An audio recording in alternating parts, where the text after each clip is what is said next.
سلام به عزیزای دلم، حال دلتون خوب باشه، شبتون بخیر باشه و نگاه گرم خداوند بر زندگیتون. مرجانم در خدمتتون با یک انرژی خوانی باحال، رازهایی که نمیدونی از شخص احساسیت.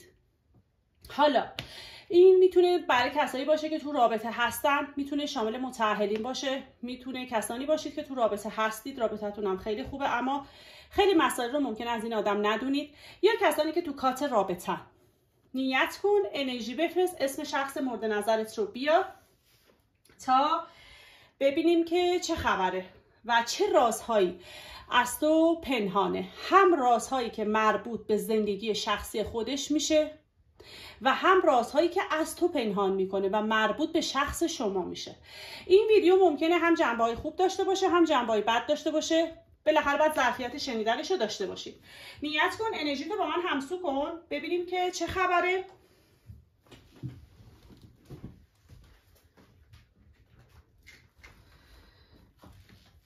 سابسکرایب کن که انرژیت با من همسو باشه. کسایی که انرژی هاشون در فالهای گروهی با شخص انرژی خانشون همسو باشه، جوابهای قشنگتری رو از فالهای گروهی خواهند گرفت. خب بریم ببینیم چه خبره. از تاروت و لنورمند میگیرم.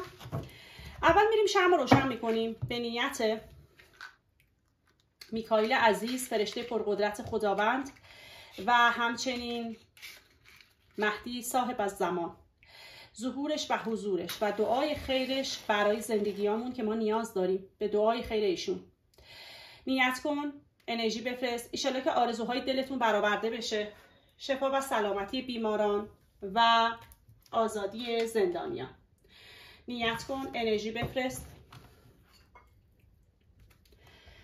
تطهیر میکنم این فضا رو از انرژی های ناخالص و دعوت میکنم از فرشتگان و انرژی های نور در این ریدینگ حضور پیدا کنن و جاری بشه آنچه باید از زبان من بشنوید. به نام خداوند، روح القدس، مریم مقدس و عیسی مسیح و همه فرشتگان حافظان نور.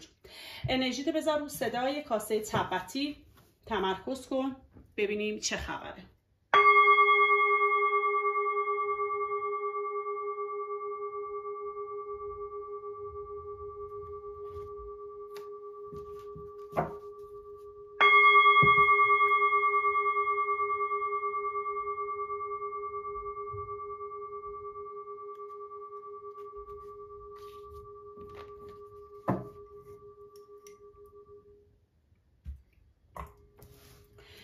به نام خداوند، به نام روح القدس، به نام مریم مقدس، عیسی مسیح. اسم شخص مورد نظر تو بیار، حضورش رو در قلبت حس کن. میخوایم ببینیم در زندگی شخصی این آدم چه چیزهایی رو از تو پنهان کرده و تو ازش خبر نداری.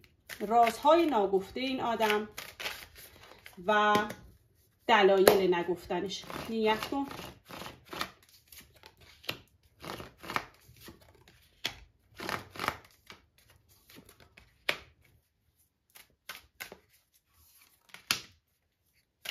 اولین انرژی که در نگفته های این آدم دیده میشه، میگه این آدم مسائل مالی، مسائل کاری و مربوط به شغل و کارش رو داره یه سری چیزها رو از شما پنهان میکنه. ببینید تو خانواده این آدم در شرایطی ممکنه چالش ها و مشکلاتی داشته باشه که در این شرایط داره سعی میکنه این چالش ها و مشکلات رو برطرف کنه، به دنبال ساختن چیزی که داره از شما پنهان میکنه. این که بعضی وقتا کم میاره. خب این آدم کم میاره، مخصوصا کسانی که الان تو فاصله احساسی هستید و به هم پشت کردید. میگه دلیل شما نیستی. شما ممکنه به این آدم مهربانی زیاد کرده باشی، گذشت زیاد کرده باشی، بخشش زیاد کرده باشی، اما تو مسائل زندگی و شخصی این آدم چالش ها و مشکلاتی هست که ترس داره. ترس هایی در درون این آدم وجود داره که ترس هاشو از شما پنهان میکنه. ترس از دست دادن موقعیت اجتماعی، ترس از دست دادن یک موقعیت پولی، ترس از دست دادن شما و خیلی ترس ها که شاید این آدم با زحمت به دست آورده. چون شخص احساسی شما، هر کسی که شما براش نیت کردی، آدمی که دوست داره خیلی داشته هاشو حفظ کنه، آدم محافظه کار و ملاحظه کاریه، آدمی که یه خورده وابستگی داره، حالا به مادیات، به آدمها، به موقعیت و جایگاهش، که بیشتر وابستگی های این آدم رو مسائل مالیشه. میگه این مسئله که از شما پنهان میکنه ترس از دست دادن هاشه، ترس هاشه، و اینکه گاهی کم میاره و دوست نداره شما کم آوردن این آدم رو ببینی و دوست داره در ظاهر برای شما آدمی باشه که بسیار قدرتمند و بسیار توانمند، اما در درون اینجوری نیست. و چیز دیگه ای که داره پنهان میکنه، این آدم دخالت یک زن رو در زندگی شخصی خودش از شما پنهان میکنه. این زن میتونه حروف میم، سین، ب، ه در اسم یا فامیلش داشته باشه که دخالت های بیجا در زندگی این آدم داره. این شخص حکم یک رقیب رو داره. حالا رقیب نه رقیب عشقی، کسی که تو خانواده این آدمه، میتونه مادرش باشه، میتونه خواهرش باشه. این زن یا دو اسم است، یعنی تو شناسنامه یه چیز دیگه صداش میکنن، تو جامعه یه چیز دیگه صداش میکنن، یا فامیلیش اسمش پسوند داره، مثلا سید فاطمه، یا کسی که حروف میم، سین، ب، ه در اسم یا فامیلش هست. دخالت‌های موذیانه این آدم و اینکه دوست داره سر از کارش در بیاره، بعضی وقتا تو زندگی برای این آدم چالشه و این مسئله رو از شما پنهان میکنه که کسی تو زندگی من دخالت میکنه و انرژی اعضای خانواده دیده میشه. چیز دیگه ای که در مسائل خانوادگی و شخصی از شما پنهان میکنه، عدم تعادل این آدمه. بعضی ها ممکنه شخص مورد نظر شما آدمی باشه که برای خودش یک زندگی مستقل داره، مثلا متأهله و در شرایط متأهلی چالش ها و مشکلاتی داره و بینشون فاصله و دلسردیه، اما دوست داره هم خانواده‌شو نگه داره هم شما رو نگه داره. ببینید این آدم انرژی پایینش تو زندگی خودشه، انرژی عشق و احساسش پیش شماست و دوست داره در شرایطی، بعضی ها حتی انرژی فرزند براشون دیده میشه، به خاطر فرزند، به خاطر موقعیت های خانوادگی و به خاطر سرزنش دیگران دوست داره خانواده‌شو حفظ کنه و شما رو هم داشته باشه. این قسمت مربوط به کسانیه که میدونن در یک رابطه سه‌ضلعی هستن. میگه این آدم چیزی که داره از شما پنهان میکنه، اگر به شما گفته که مثلا من تو خانواده‌مو رو نمیخوام، خانواده‌مو یه روز جدا میشم، میگه اینو از شما داره پنهان میکنه. این آدم هم خانواده‌شو میخواد داشته باشه هم شما رو میخواد داشته باشه و این مسئله چیزیه که از شما پنهانه.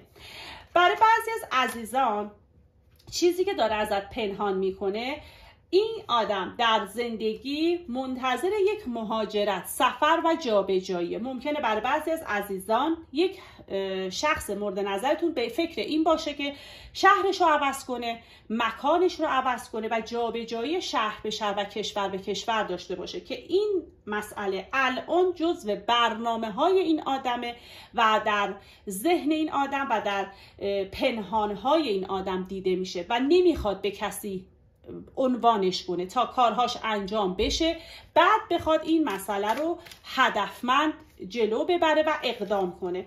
و از طرف دیگه در مسائل خانوادگی میگه برای بعضی از عزیزان این آدم اگر متأهله به همسرش هم وابستگی داره و اینو از شما پنهان میکنه. شخص احساسی شما شاید موانع و مشکلاتی در مسائل ازدواجیش داشته باشه.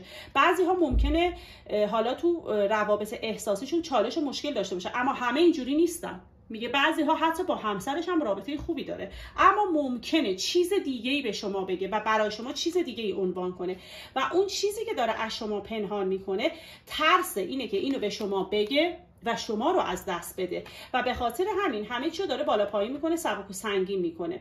از طرف دیگه چیزی که در خانواده این آدم و در مسائل شخصی این آدم پنهانه، میگه سرمایه گذاری که داره انجام میده روی یک سرمایه گذاری خاک، ملک، خونه، خرید و دوست نداره این مسئله رو برای کسی عنوان کنه، منتظر انجام بشه بعد برات بگه که این مسئله با موفقیت انجام شده، چون احساس میکنه اگر حرفها، کارها و برنامه‌هاشو بگه براش نشدن داره. ببینید چیز دیگه ای که در مسائل زندگی هست متأهل بودن این آدمه و اینکه حتی اگر شما در حال حاضر مجردی، ممکنه خانواده برای این آدم حلقه ازدواج جای دیگه تعیین کرده باشن یا بخوان پیشنهاد بدن که با فلان شخص ازدواج کن. چون یک پیشنهاد حلقه، یک پیشنهاد انگشتر و یک پیشنهاد ازدواج برای شخص مورد نظر شما دیده میشه. اگر مجردید، از خانواده پیشنهاد داره، اگر متأهلید، حلقه زندگیشو دوست داره نگه داره این آدم و اون چیزیه که نمیتونه به همش بزنه، چون این رابطه میتونه حتی زماندار باشه. بعضی ها ممکنه شما وارد یه رابطه شدی که طرف متأهله و در این ارتباط متأهلی رابطه طولانی مدت داشته، یعنی بالای 4-5 سال داشته و نمیتونه از این رابطه دل بکنه و دوست داره در این رابطه هم بمونه و شما رو هم داشته باشه. دیگه ببینیم چی از زندگی شخصش از شما پنهان میکنه. این که فکر میکنه شما در دیگه ای رو به روش باز کردی، فکر میکنه دنیای شما با دنیای زندگی خودش خورده متفاوته، دید شما با دید این آدم متفاوته و این باعث میشه تو زندگیش شوق و ذوق بهتری داشته باشه. ببین این آدم با تمام مشکلات و چالش ها، وجود شما در زندگی این آدم بهش شوق و ذوق میده، بهش احساس خوبی میده و گشایش های خیلی خوبی داره.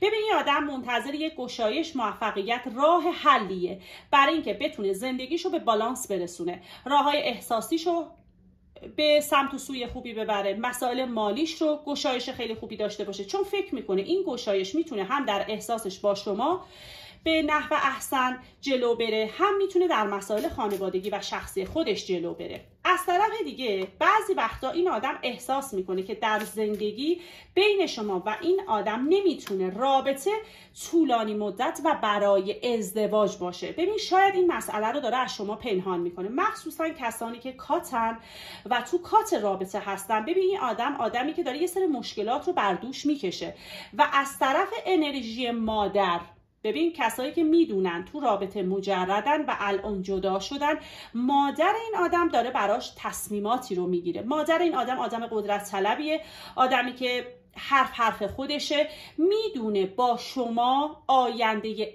ازدواج نداره، اما دوست نداره اینو به شما بگه، دوست داره بر مشکلات خانواده غالب بشه، دنبال یک کلید، یک راه حل، یک راه گشایشه که بر این مسئله غالب بشه.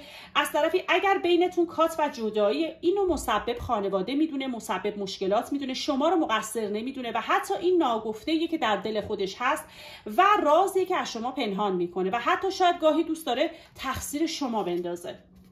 از طرف دیگه بعضی ها چیزی که از شما پنهان میکنه مهاجرت و جابجایی. حتی ممکنه برای بعضی از عزیزان خانواده این آدم تصمیم به مهاجرت داشته باشن و حتی بعضی از عزیزان طرف مقابلتون فرزند داره و به فکر اینه که خانوادهش و یا خودش در مورد مسائل مهاجرتی یک تصمیمی رو بگیره. ببینید عزیزان، این آدم چیزی که داره از شما پنهان میکنه مهاجرت و سفرشه که هم در لنورمند افتاد، هم در تاروت افتاد و اینو ممکنه از شما پنهان کنه. میگه حواست یه ذره جمع کن. اگر شما واقعا با این آدم هدف داری و برای آینده داری برنامه‌ریزی میکنی، این آدم نوسانات و مشکلات زیاد داره و حتی رفتن. بعضی ها حتی بینتون فاصله وجود داره، ممکنه شهر دیگه، کشور دیگه شخص احساسیتون باشه و شما در این شهر و کشور باشید و فاصله مکانی بینتون هست و دوست داره در این زمینه این فاصله برداشته بشه و صحبت‌هایی رو باهات داشته باشه، اما مشکل توی مسئله هست و طرف درگیر چالش‌های خانوادگیشه و این مسئله چیزیه که ذهنشو درگیر کرده و در دلش نگه داشته و نمیدونه کی به تو عنوان کنه. پنهانکاری های این آدم مهاجرتیه که ممکنه به یک باره پیش بیاد، اما تا پیش بیاد 1 سال تا 3 سال مهاجرت این آدم زمان میبره و چیزی که از شما پنهان میکنه اینه که بین شما موانع، مشکلات هست، داره سعی میکنه دنبال یک راه حل باشه، دنبال یک مسئله باشه، همه چیزو داره سبک و سنگین میکنه و به فکر اینه که به بهتر شدن و جلو رفتن تمرکز بیشتری داشته باشه. خب ببینیم چه چیزی رو از شما مربوط به شخص شما پنهان میکنه. این ماره مسائل خانوادگیش بود. ببینیم چه چیزی از شما پنهانه، در مورد احساسش پنهان میکنه، هدفهاش چی رو پنهان میکنه و اصلا در مورد شما چه رازهای نگفته‌ای وجود داره. نیت کن.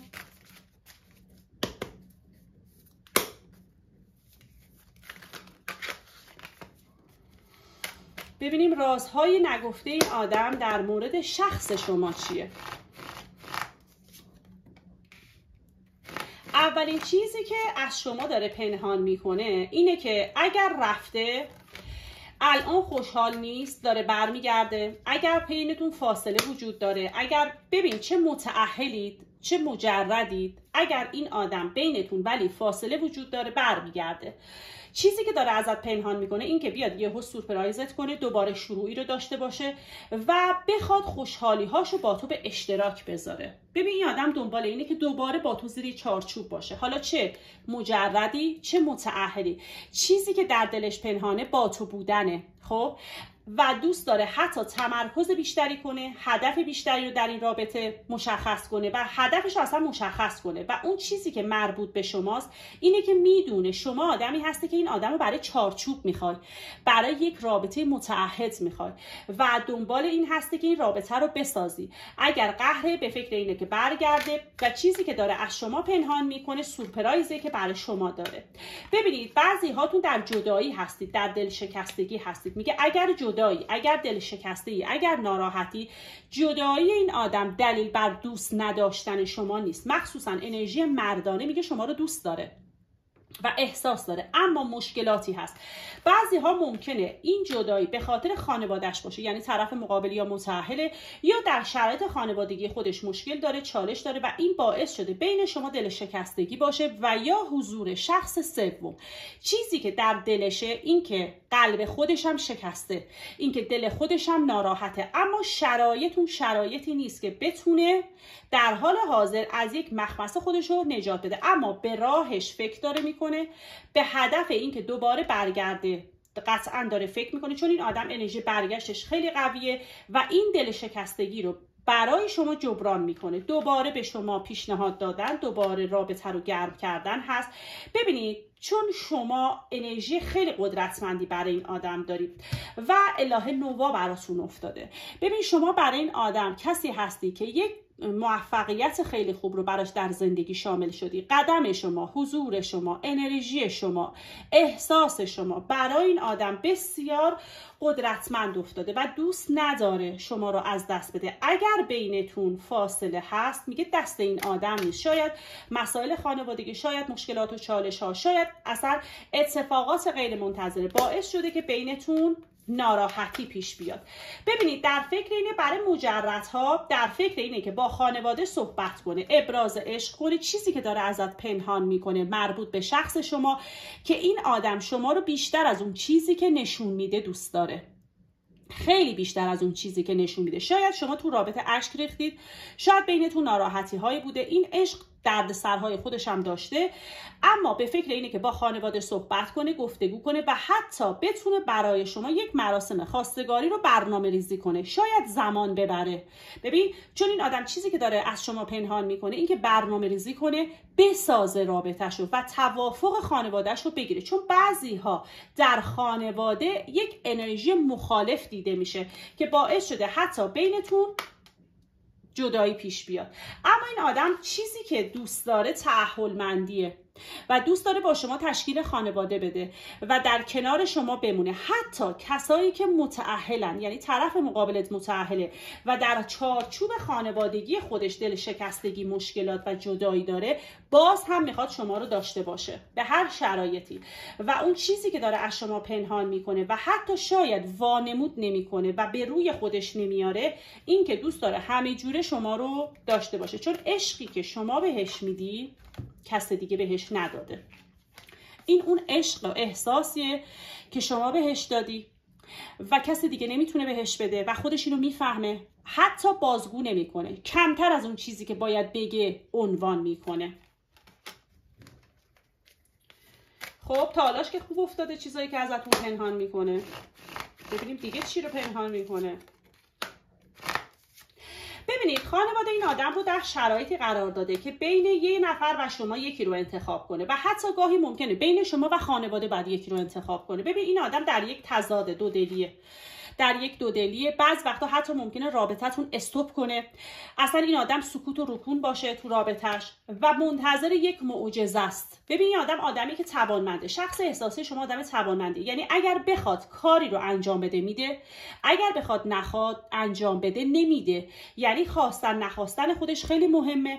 آدمی که با برنامه‌ریزی جلو میره، به آینده با شما فکر میکنه، برای شما طرح‌ها نقشه هایی داره و آدمی که در زندگی الان این آدم رو بین یک انتخاب قرار دادن، بین یک دودلی، بین یک بلا تکلیفی و بی تصمیمی و در شرایطی داره صبر میکنه. انرژی زمان رو داره از شما پنهان میکنه. فرصت، زمان از شما شاید پنهانه. شما شاید فکر میکنید بینتون اون روابط باید اونجور که گرم باشه نیست، اما میگه تو همین سردی، تو همین عقب نشینی این آدم داره برنامه‌ریزی برای شما میکنه، اما به شما نمیگه.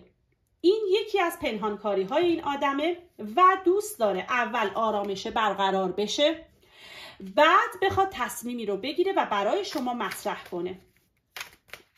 خب ببینیم دیگه چی پنهان کرده. یک امضای ثبتی سندی.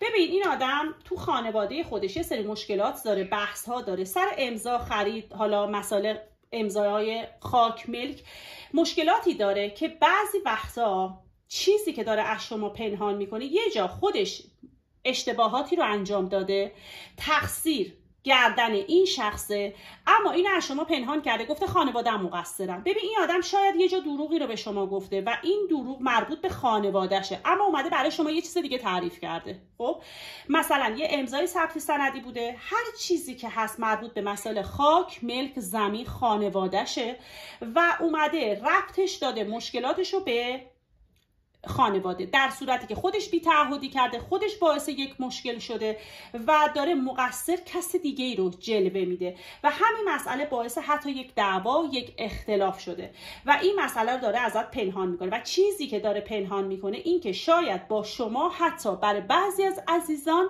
اختلاف با خانواده سر شما داره، بحث، دعوا، جدل و حتی بد صحبت کردن با خانواده داره و این آدمی که الان با شما، با خانواده مشکل داره. ممکنه بینتون مخالفینی باشن، خانواده شما و خانواده این آدم، و این آدم داره می جنگه به خاطر شما و این چیزیه که داره از شما پنهان میکنه و گاهی هم فکر میکنه یه جاهای خیلی بچگی کرده، یه جاهای اشتباه کرده و احساساتی رفتار کرده و این اشتباه الان چیزیه که داره گردن دیگران میندازه و اون مسئله پنهانی این آدمه.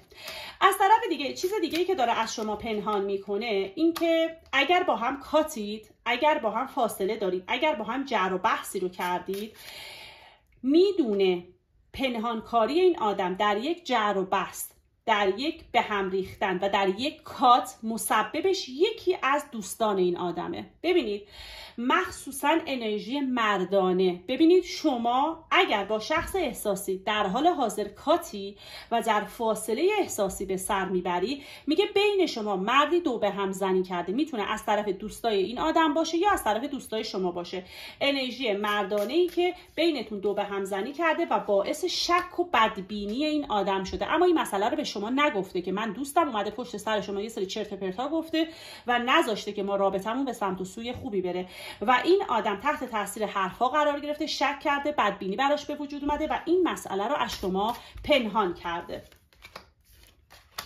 و چیز دیگه ای که از شما پنهان میکنه گشایش هایی که دوست داره به دست بیاره. ببین شما برای این آدم متفاوتی و در دنیای دیگه ای رو براش باز کردی. همون کارتی که توی قسمت اول تو خانواده براش افتاد که شما یه دنیای دیگه ای رو به این آدم نشون دادی، در اینجا رو احساس شما هم افتاد. ببین شما برای این آدم خاصی، دنیا پشت حرف بزنن، دنیا بحث کنن، دنیا اصلا مخالف کنن، خودش تو دل خودش میدونه شما براش متفاوتی، دنیای دیگه ای رو براش باز کردی و دنبال یک گشایشه و این آدم گشایش رو به دست میاره، چون این کلید 2 بار در فالش تکرار شده و قطعا میتونه موفق باشه و میدونه که با شما به موفقیت های خیلی خوبی میرسه. ببین این آدم در کنار شما انرژی کامل بودن داره، انرژی ثبات داره و میدونه شما آدمی هستی که برای این آدم موندگاری و چیزی که داره ازت پنهان میکنه اینکه بیش از حد به شما وابسته است، بیش از حد رو شما برنامه ریزی کرده و بیش از حد رو شما حساب کرده و میدونه شما در زندگی این آدم هستی. حتی اگر الان فاصله داری میدونه پای این آدم هستی و دنبال یک گشایش، فتح، پیروزیه و به دست میاره و وعده 3 رو داده که میتونه موفقیت های خیلی خوبی رو در زندگی برای خودش و شما به وجود بیاره. ولی این مسائل رو به شما نمیگه و منتظر اون اتفاق بیفته، اون گشایش باز بشه، مسائل و مشکلاتش حل بشه، بعد به شما بگه. خب اینم از انرژی هایی که برای رازهای پنهان شخص مورد نظر در انرژیتون در اومد. عزیزای دلم، این فالها گروهیه، قرار نیست برای همه اتفاق بیفته. اگر انرژیت با من همسو باشه قطعا میتونی پیام های خوبی رو بگیری، حتی میتونه یک پیغام برات باشه. خدا رو شکر که انرژی های خیلی ناجور و ناراحت کننده ای نبود و اینکه این آدم شما رو دوست داره و دوست داره در کنار شما باشه حتی به شما نمیگه و این اشتباه بزرگیه، چون خداوند زبان رو داده برای گفتگو کردن، برای صحبت کردن، بسیاری از سوء تفاهم ها رو آدم برطرف کنه. الهی که هرچی خیره در ارتباطاتتون براتون اتفاق بیفته و اون چیزی که دلتون میخواد و خداوند براتون صلاح دیده در زندگیتون پیش روتون باشه. دوستتون دارم، بهترین ها رو براتون از خدا میخوام. عشق و نور در زندگیتون جاری.